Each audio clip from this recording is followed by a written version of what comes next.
tafuta nguvu, usiwe mnyonge. Ndio somo langu la leo. Tafuta nguvu, upunguze kulalamika. Tafuta nguvu.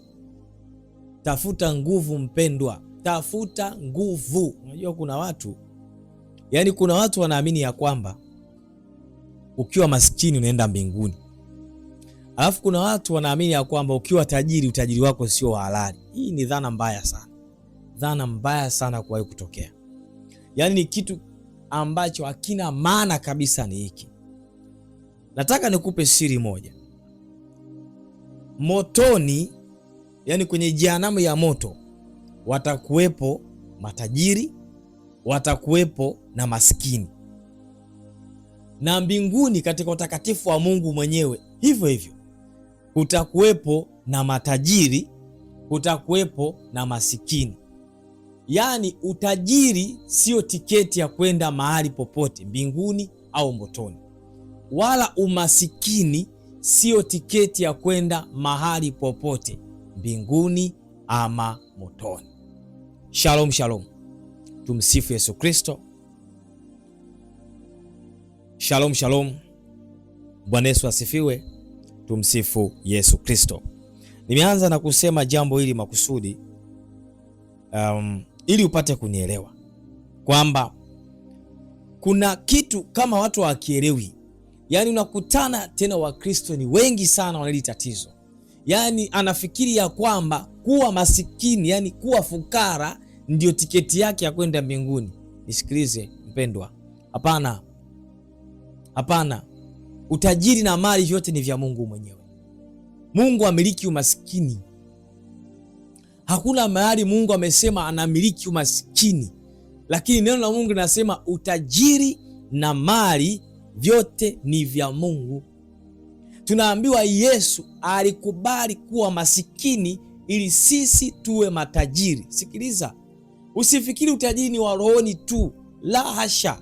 Bali Mungu anapenda utajiri wako uanzie rohoni, na ukifanikiwa rohoni uje mwilini. Yaani Mungu anapenda kuona mtu amefanikiwa rohoni vizuri, alafu afanikiwe mwilini. Mungu anapenda sana hiyo level. Sasa utajiri uko wa aina nyingi. Kuna utajiri wa mali, yani kwa maana ya mali, fedha, uchumi. Alafu kuna utajiri wa mambo ya kiroho, ndio utajiri ambao watu wengi wa Kristo wanaujua huo. Alafu kuna utajiri wa ulinzi, yani watu wote ambao wanakusumbua katika hii dunia wana vitu vitatu. Kama si mali, basi hawa watu hawana mambo ya rohoni yao. Hawana vitu viwili. Lakini vitatu viwili nitakupa na cha tatu chake. Yaani kama hawana mali, hawa watu wana ulinzi. Kama wana ulinzi, wana vitu vya rohoni vya uchawi.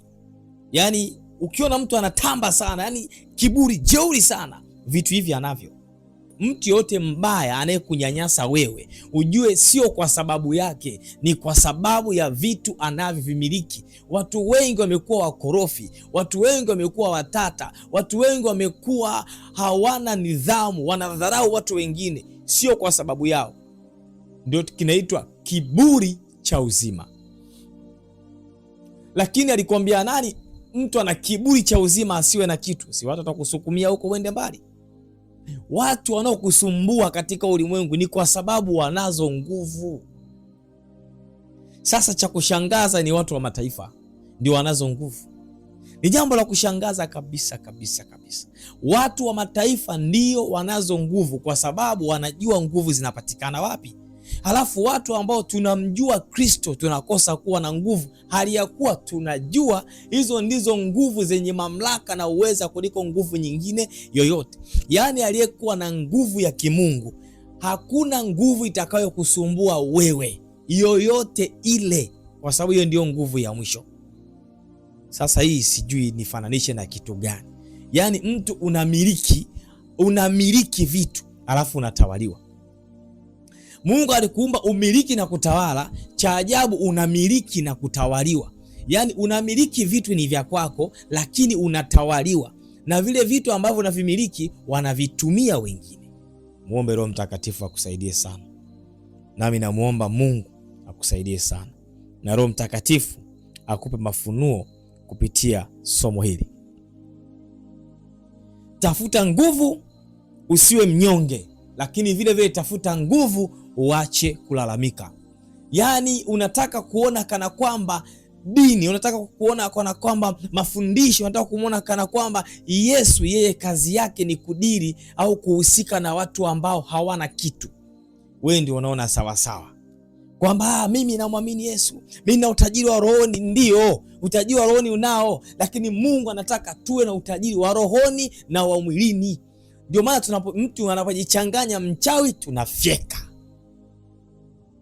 Maanake tuna nguvu za rohoni, maanake tunatamba. Wakitutambia unaambia nyinyi mnatamba, lakini hakuna cha kutufanya sisi. Katoe kafara unayotoa yoyote, lakini we hapa hautaweza chochote. Kwa nini? Kwa sababu ninazo nguvu ambazo Baba yangu wa mbinguni amenipa. Nina ulinzi ambao wewe huwezi kuwa nao. Yaani ulinzi ambao wewe Mkristo unaweza kuwa nao, hakuna mtu anaweza kuwa nao zaidi ya Mkristo. Ndio urithi tuliopewa. Sasa fedha huna, mambo ya rohoni, nguvu za rohoni huna, ulinzi huna. Sasa wewe unategemea kwamba yani wewe unaishije? Yani mbele ya watu unaishije? Ndio maana unadharaulika. Niambia labda anasema nini, labda unashindwa kunielewa. Hebu fungua Biblia yako kwanza, alafu soma kitabu cha Zaburi. Zaburi ya 112. Nataka nikufungulie, nikupe siri fulani ambazo usijui labda au ulikuwa unazipuuzia.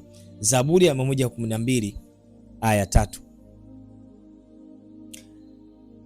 Zaburi 112 aya ya 3. Twende pamoja hapo. 112 aya ya 3 inasema nini? Inasema hivi: nyumbani mwake mna utajiri na mali, na haki yake yadumu milele. Mambo ya haki weka pembeni. Mzaburi anasema hivi, nyumbani mwake mna utajiri na mali. Nimekuambia utafute nini? Nimekuambia tafuta utajiri ulio wa halali ambao kwa Mungu unapatikana. Tafuta utajiri wa rohoni, alafu Mungu akupe utajiri wa mwilini. Mungu ndiye anasababisha mtu kuwa tajiri. Hebu tusome kitu kingine. Mithali 19:4. Mithali sura ya 19 aya 4. Inasema hivi: utajiri huongeza marafiki wengi, bali masikini hutengwa na rafiki yake. Mithali anasema hivyo. Wewe unasema umasikini wako utakupeleka mbinguni. Nani alikwambia? Nimekuambia mbinguni uendi kwa utajiri wala kwa umasikini. Hiyo ni hali ambayo inabaki hapa duniani. Kubaki kuwa maskini ni wewe umechagua, na atakaye amua kuwa tajiri ni yeye amechagua. Sasa umaskini wako unautumiaje ndio utakupeleka mbinguni au motoni, na utajiri wako unautumiaje ndio utakupeleka mbinguni au motoni. Lakini tajiri ana nafasi kubwa sana ya kutengeneza mazingira mazuri mbele ya Mungu Baba mbinguni, kwa sababu ukishakuwa na fedha utakuwa na uwezo wa kutoa. Ndio. Sasa wewe masikini una kitu, utatoa nini?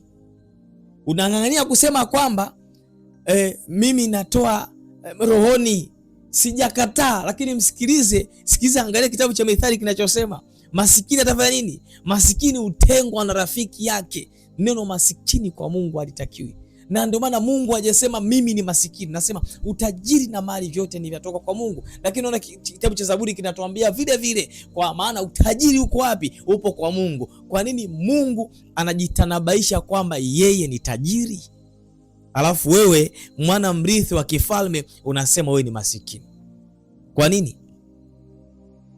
Kwa hiyo tafuta nguvu kutoka kwa Mungu, akukirimie nguvu yoyote ili usiwe mnyonge.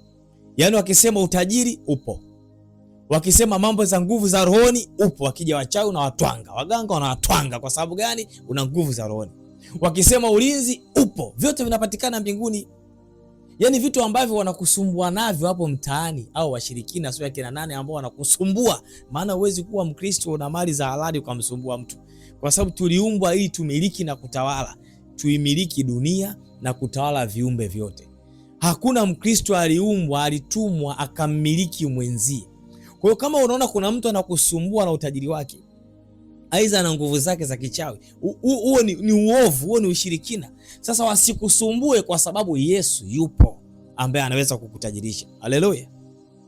Leo nataka nikupe maarifa ambayo yatakusaidia kujua ya kwamba Mungu ana kila kitu ambacho kinakufanya wewe unateseka leo kutoka ufalme wa giza. Tuende tukasome Mithali sura ya 10 aya 4. Narudi nyuma kidogo. Mithali sura ya 10 aya 4 anasema hivi: atendaye mambo kwa mkono mlegevu huwa maskini, bali mkono wake aliye na bidii hutajirisha. Nasikia kitu hicho kinachozungumzwa hapo. Tayari tumeshapata dhana kamili ya kwamba umasikini unakuletea unyonge na utajiri wewe ndio unaweza kuwa tajiri. Anasema ukitenda kwa nguvu, usitende kwa ulegevu, utakuwa tajiri. Mithali inasema vizuri, atendaye mambo kwa mkono legevu huwa masikini. Yaani unavyoamua kukaa ukisema anamtegemea Mungu, haufanyi kazi, utakuwa masikini. Hamaanisha utaenda mbinguni. Hakuna mara sema utaenda mbinguni. Unaweza ukakaa katika utakatifu wako, yaani ukawa masikini katika utakatifu wako, utafika mbinguni, lakini masikini sio tiketi ya kwenda mbinguni. Lakini vile vile unaweza kuwa maskini, ukakata kwa umaskini wako ukafikiri kwamba ndio tiketi ya kwenda mbinguni, matokeo yake ukaenda wapi? Jehanamu ya moto. Sasa kataa unyonge, kataa unyonge, tafuta nguvu. Nguvu za utajiri nimeshakuambia jinsi zinavyopatikana. Neno la Mungu linashuhudia wazi kwamba utajiri unatoka kwa Mungu mwenyewe. Tengeneza roho yako kuwa na mahusiano mazuri na Mungu. Fanya kazi kwa bidii, Mungu atakuinua kwa kadiri anavyoona inafaa. Hautakuwa mnyonge. Mtu hawezi kukusumbua wewe wakati wewe una kila kitu. Anakusumbuaje? Anakusumbuaje? Wewe una kila kitu. Na sio tu kila kitu, una bonus ya kuwa mtoto wa kifalme, mwana wa kifalme, na mfalme anayeogopeka na wafalme wengine wote. Sasa nani atakusumbua? Kwa hiyo ukiona unasumbuka, hauna nguvu, tafuta nguvu. Tafuta nguvu. Zipo nguvu za rohoni. Unapokuwa na nguvu za rohoni, nitakuloga na jaribu uone kwa nini una nguvu za rohoni. Hapa wanakaa wachawi, hapa eneo linatisha, natisha. Basi mimi natisha kuliko wao. Kwa nini? Una nguvu za rohoni, yani unazo nguvu. Kwa nini uogope? Haumchokozi mtu, kwa nini uogope? Huyo mzee akikuomba kitu lazima umpe, usipompa wewe uamke. Anaambia ajaribu aone kama mimi nitakuwa siamki au yeye ndo atakuwa hamki. Kwa nini? Una nguvu. Una nguvu. Ukishakuwa na nguvu unakuwa na mamlaka. Ukishakuwa na mamlaka, watu wote wahovyo watakuogopa. Watakuogopa. Wanaotuma majini yao yatakuogopa, na watakuja kuhadisia kwamba mnatutuma kwa yule. Kwa nini mnatutuma kwa mtu asiyekuwa na hatia, mtu ambaye haingiliki? Mkristo anaingilikaje? Ukiona Mkristo ameingilika, kuna mlango umefunguka, kuna mahali upo sawa sawa. Oh, haleluya! Sikiliza nikwambie, Mungu jinsi alivyoumba mwanadamu, Mkristo wewe uliyookoka, amekuwekea ulinzi, firewall, ukuta wa moto ambao hakuna adui anaweza kuingia. Ukiona umepigwa, kuna mahali kuna shida. Ukiona adui amekupiga, kuna mahali kuna shida. Mungu alimwambia Yeremia, watashindana wewe lakini hawatakushinda.